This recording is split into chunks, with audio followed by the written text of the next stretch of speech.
Welcome to Saw It. Let's get to the point. The new saw stop experience for me is 1 star. I'm going to unbox this saw and tell you a couple negative points about my experience. Get a pen and paper. There's a lot. To be fair, I'm going to tell you one positive thing, and that's how to get 15% off SawStop. That's a lot of money on an expensive tool like this. This video is for you, and I'm not trying to dissuade you from buying a SawStop or to hurt the company in any way, but if you expect perfection because this saw is the most expensive that you can buy, you're going to be disappointed. I'm here just to try and save you from that inevitable disappointment. The question is, would I still buy one? I'm dressed in my pajamas and safety boots unboxing this saw because I want to get my car off the street. Let me explain. I have a tilt bed box trailer, and that would have been perfect to unload and slide the saw straight into my workshop. Except I saved so much money with the 15% discount, I thought $180 for delivery? Nah, nothing. But then I ended up with a damaged saw. After I paid for delivery, Covertech said, our delivery drivers won't call the customer. So, as a result, instead of the promised delivery to my workshop, the truck turned up when I was away and dumped it here in the middle of my carport. In strategic places you find instruction sheets and manuals, and to find them all, you have to pack the entire pallet. So I suggest you download and read the manual prior to delivery. Gotchas. You need 2 days and 10 hours put aside to properly build the thing. You need at least 2 people for several assembly steps. You need a reasonable sized skip bin to dispose of all the packaging. You need your own set of metric sockets and spanners. I'm a metric workshop and I was missing 1 spanner, but ironically I found an equivalent Imperial spanner which worked, but then damaged the head of the bolt. Go figure. The integrated mobile base is bloody hard to assemble, and there's actually a separate manual for that. The instructions just have too many words, and you have to comprehend and follow them precisely. I could find no online videos to demonstrate assembly, so I've made a detailed separate video for you. You might want to plan ahead where you assemble it because, as you can see, you need a fair amount of room. For what you pay, it should come with wheels, but if you're going to pay hundreds to make it mobile, you may as well spend another couple hundred and get the better industrial base. The top is covered in thick oil, which you have to wipe off, obviously, but the instructions don't say to immediately wax it. That's a mention at the back of the manual under maintenance. I left the saw for 2 days before rolling into the workshop, and now it's got permanent sweaty corrosion marks. For some reason this part's delivered separately. You think that they could fit it on the Pantech truck, but instead they put it in the back of a van, and for me, the driver literally dragged it down my driveway. I saw this on my security cameras. It's so heavy, it's cracking. This professional integrated mobile base is unstable. If you wheel the saw over a bump, the saw wheels will collapse.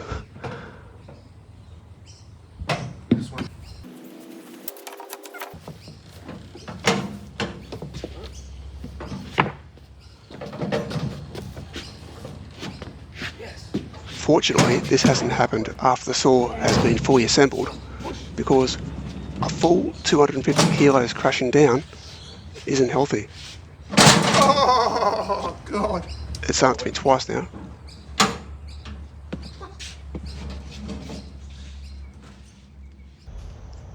Now I've got the wheels on and moved all the parts into my workshop, I can start the main assembly process.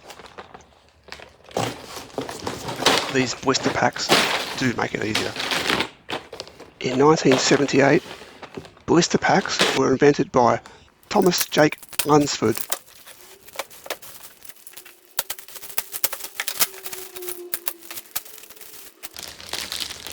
That says that the riving knife for the 10-inch blade is already installed. This second riving knife is for a metric blade. I can see the confusion this could cause. A metric riving knife taped to an imperial blade, and if you get them wrong, it'll interfere with the safety features of the saw. Miter gauge, and it works quite well. But to be picky, it marks the cast iron top.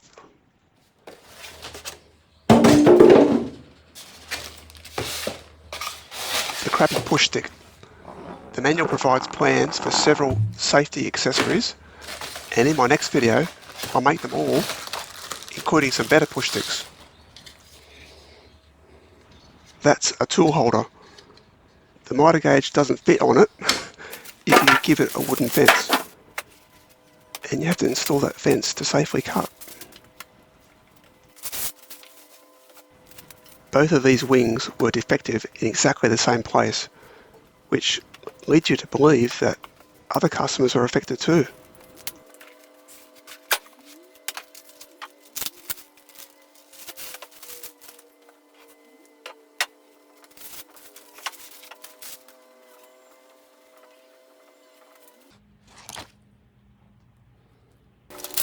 Everyone raves about this manual. It explicitly explains every step, and by this point you realise you have to read and comprehend every word, which is a pain.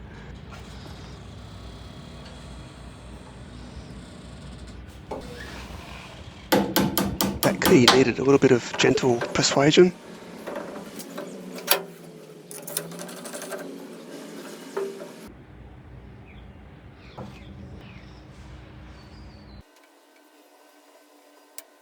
I've got slender hands, but installing this electrical box seemed to be the hardest step. The Allen screws are difficult to reach, but they do give you all the metric Allen keys that you need. I'd point out the ones you need to assemble the mobile base are packed inside the saw.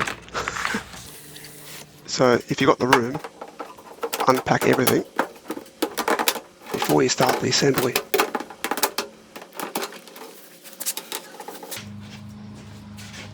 As you can see from this, you need an extra strong pair of hands to support the wing until you get the bolts in. Both wings are identical, and for me, they're both defective in exactly the same place. I'll show you that a bit later. If you want these wings perfectly flush, you have to do quite a bit of fiddling. Fortunately for me, the wings were flat. If yours turn up with a bow, they have an alternate process described in a SawStop video. Obviously these wings are a major problem for them. The best tool to use here is a 13mm socket.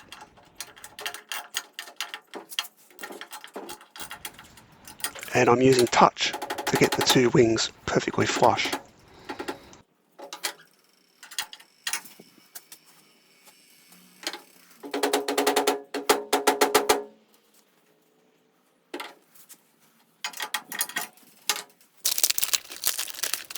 That key is not for security. They're all keyed alike. It's for bypassing the safety brake, and you have to do more than just turn it. Turn the saw off, turn the key 1 second, keep holding it, turn on the saw, and after another second, release the key. Now you can cut metal or wet wood.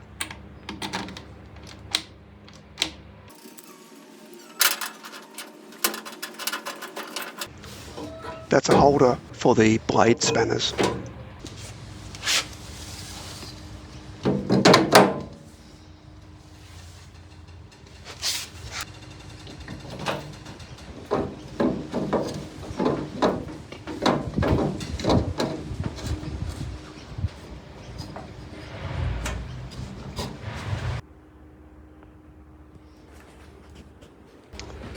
that wire thing is a limit rod to prevent you from using the blade guard with wood too big.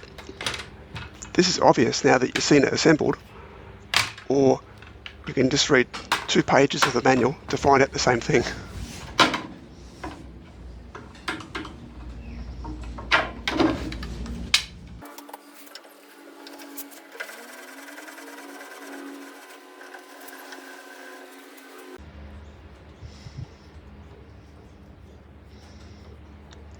That thick oil covers everything in here as well.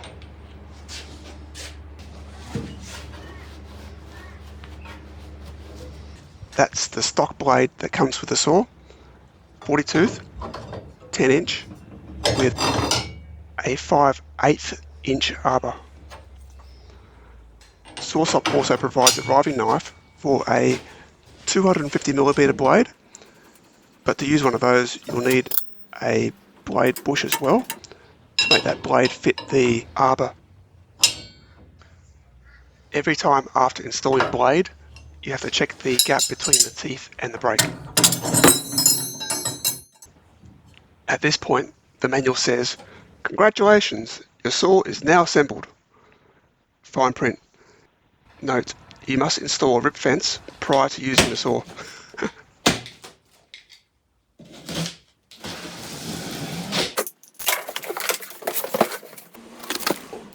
The fence of my old saw was the bane of my life, and this time I decided to get the better optional fence, the T-Guide.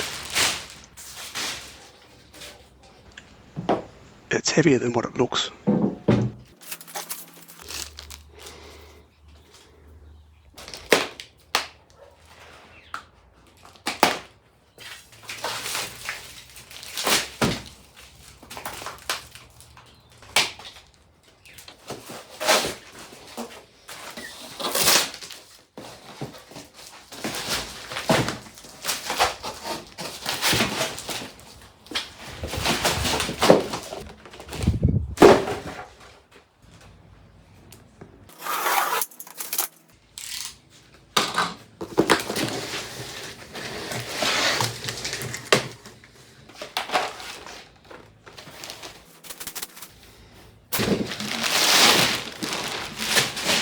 This wooden wing is part of the 32-inch fence kit, and that part basically fills the gap at the end of the table.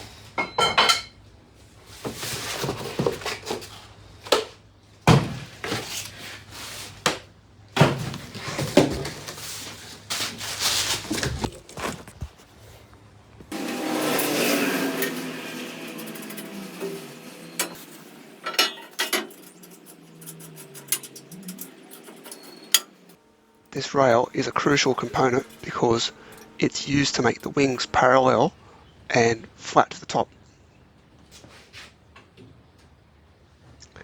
It takes a few goes with varying pressure on the wing as you tighten it to get it level. The rails then lock the wings in place.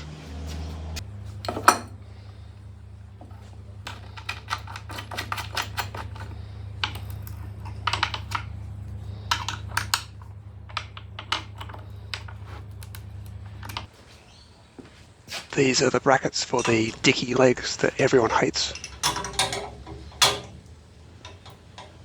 While I finish off the assembly, let me tell you how to get 15% off. Step 1. Join a woodworking club or community shed. Step 2. Go to the woodworking shop, Carvertech. Step 3. Prove you're an active member. Step 4. Get 15% discount off everything in the shop except Festool and a couple other brands. 15% on this saw is a lot of money. And we're talking 900 kangaroo skins, which is 600 US.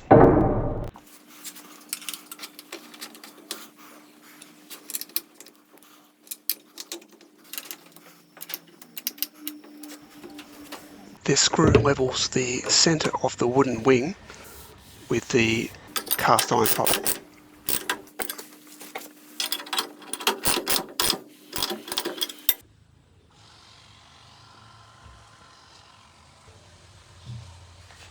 This is where I noticed the rail has been damaged, and I'm not impressed. The box has corresponding damage. At this point, I decided to proceed with assembly and get it sorted out later, because I have to dismantle the saw to replace those wings anyway.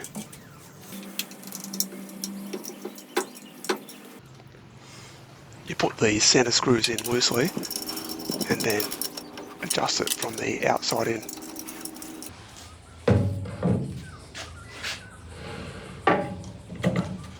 Adjusting the T-guide rail is quite simple, but don't forget to also check the fence is straight after this, because mine wasn't.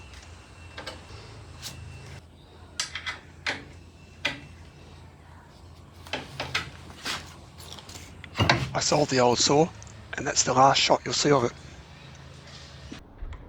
Let's make a 2-inch test cut.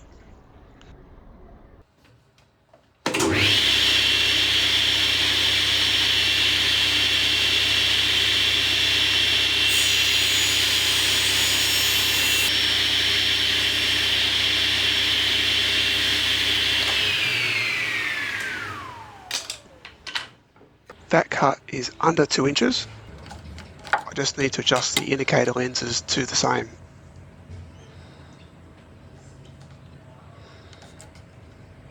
Let's talk about power. The salesman didn't tell me that I needed a 15 amp circuit. Luckily I do have one. But he definitely didn't tell me that I need a D-type circuit breaker. This saw needs the 15 amp socket because it draws something like 13 amps. At startup, the power consumption spikes and the saw needs over 50 amps. And that trips my circuit breaker one time out of about every 20 startups. A D-type circuit breaker is required because it's designed to handle the massive startup current of large electrical motors. So that's a hidden cost. Worryingly, after this fault state, the saw can be turned straight back on without the safety boot up check. Right, now this is the unacceptable manufacturing defect that I was talking about.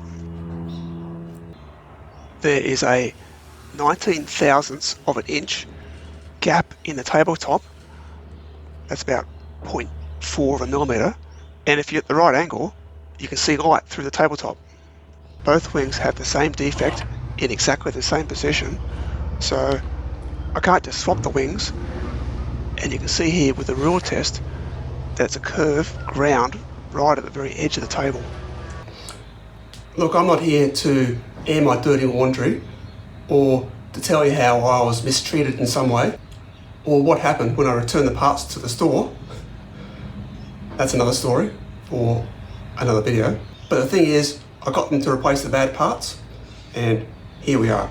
Related to my trip to the store, I have an upcoming video where I'm going to show you how to save hundreds making your own SawStop dust collection fittings.